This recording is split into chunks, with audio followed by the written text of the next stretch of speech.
All right, let me try another solution here. How about chapter 15, number 9. Number 9 from the exercises, not the conceptual.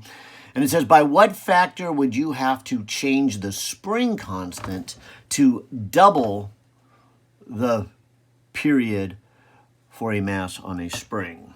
So let's start with maybe the equation. The period equals 2 pi times the square root of m over k. And if we kind of stand back and look at the math, read the math, if you will, you can kind of see that if you have, this mass on the end of a spring, it's going to take a certain amount of time to go down and come back and complete a full cycle.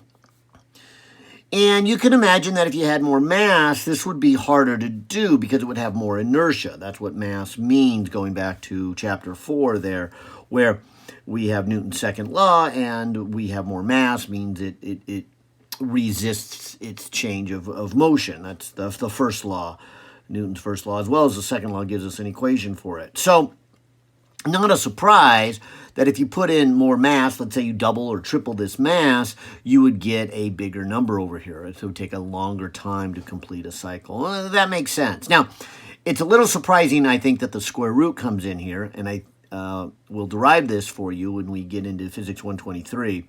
But in this class, we just kind of give you that formula. So you can kind of see that maybe if you doubled the mass and you put twice the mass here, because of the square root, it would only increase the period by what would be the equivalent of the square root of 2. So it wouldn't double the period. It would be, the square root of 2, which is about 41% increase, because the square root of 2 is 1.41. Okay, and then likewise, of course, the spring constant is really telling you how stiff this spring is. So again, if you were to increase that number, and you can see it in the equation, if you increase that number, that's a bigger number in the denominator. That makes overall smaller, and so it would be a smaller time. And that would kind of make sense conceptually. It would, with a stiffer spring constant, it would just go, back and forth really, really quick, because you're really making this stiff. And it responds back. It's giving it more force, if you will, and so it responds back in a shorter amount of time. So the equation kind of makes sense that the mass is in the numerator and the spring constant's in the denominator. The square root kind of makes sense. We'll have to talk more about that in the future, but the idea here then is this question is we're going to change something. Let's go back to the question. It says, by what factor would you have to change this spring constant? Okay, right here, this one. Constant in order to double the period.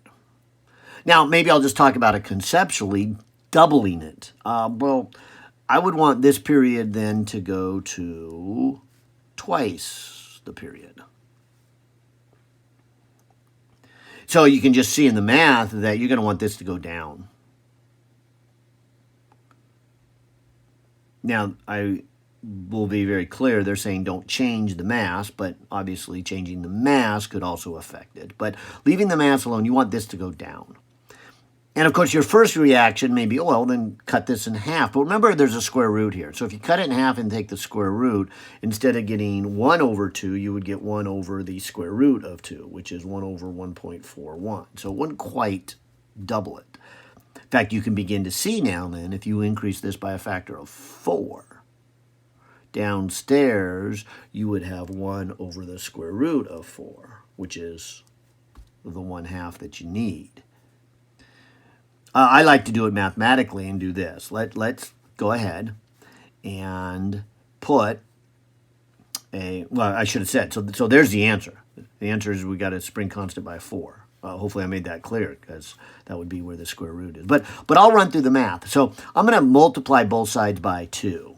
Okay, so 2 times 2 pi times the square root of m over k. See? So to double the period, we would multiply both sides by 2. Now, this 2 is that extra factor. Okay. Now, let's move this extra factor near the spring constant so we can see how it affected the spring constant. like I said, we could move it near the mass and see what effect changing the mass would. But that's not this problem. This problem is changing the spring constant.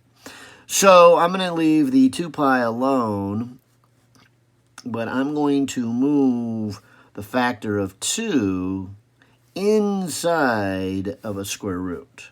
So if you move it inside a square root, you have to square it, right? So that 2 becomes a 4.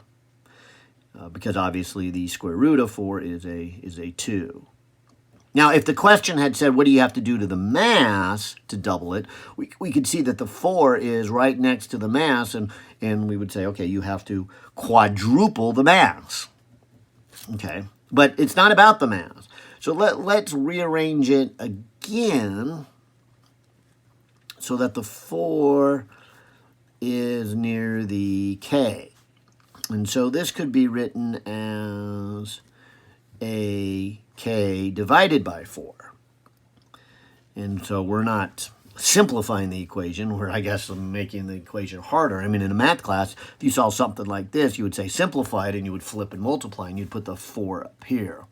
But I'm trying to move the 4 near the k so I can see how this extra factor of 2 that they talked about is produced by changing k. So it looks like I'm there now. It looks like I'm saying that if I took this spring constant and divided it by a factor of 4, which would be the same as having the 4 in the numerator, which would be the same as then having the 2 out in front, which gives you twice the period. All right, so taking the spring constant and reducing it by a factor of 4 would do it. That's what this math is saying. So back to the actual wording on the question, it says by what factor. So you could say you change the spring constant by a factor of 1/4.